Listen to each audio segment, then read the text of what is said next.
Hello and welcome to this week's episode of Bite-Sized Cybercrime, the podcast where we discuss cybercrimes and how they're committed. My name is Chloe Tonis, and today we have a story not of a crime, but of a tool used to commit cybercrime getting shut down, and 142 people being arrested for their involvement, including the mastermind around the project itself. Spoofing phone calls is a method of phishing, or over the phone it is called vishing, as in voice phishing, that can be rather convincing. If your caller ID says a company's name, you may just believe it immediately and listen to what they have to say. And when you're on the phone, it's a real-time conversation, so it's easier to trick people. Part of the reason scams and phishing or vishing works is because of a sense of urgency, and vishing inherently provides that sense. You don't have as much time to critically think about the information being presented, unlike with an email where you can just go back to it in a few minutes or reread it. Phone scams and spoofing have existed since phones, and it's one of the oldest form of scams. In fact, some of the first hacking to ever exist was involving phones. This was mostly in the form of trying to get free calls or discover special service numbers or other kinds of technical information, but the term was phreaking, which is where the PH in phishing comes from. Just a little fun fact I figured I'd throw in there. But let's talk about this case. How do hackers change their phone numbers to that of real companies and people?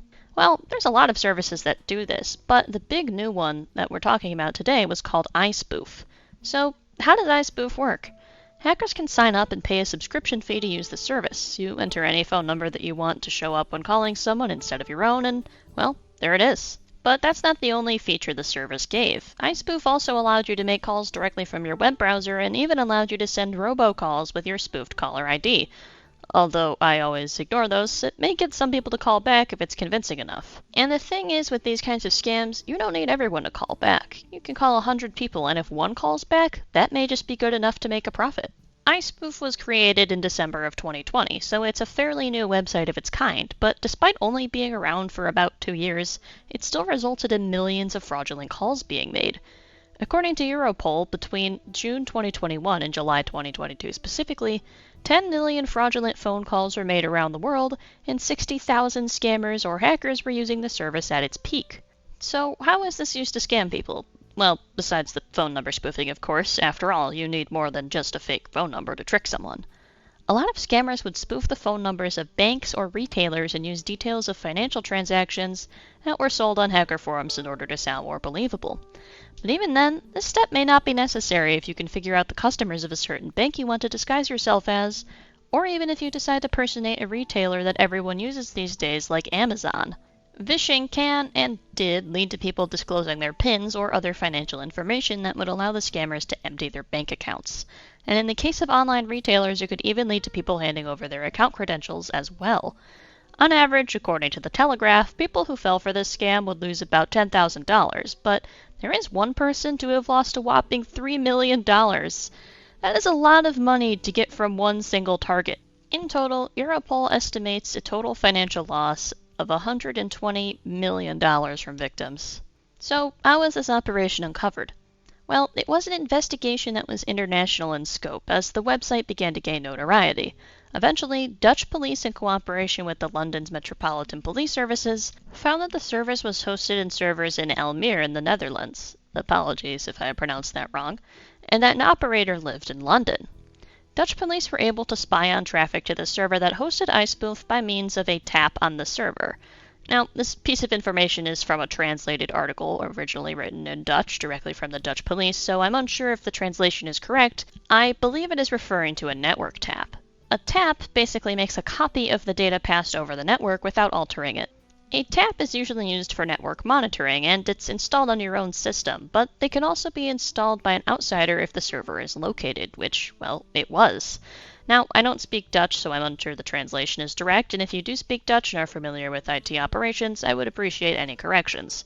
But this does sound right to me, because if a tap was secretly placed on the server, the owner likely wouldn't know about it, especially if the server is hosted remotely and they don't ever interact with it. And given how a lot of sites are beginning to use cloud infrastructure, which is really just someone else's computer, this could very well be the case.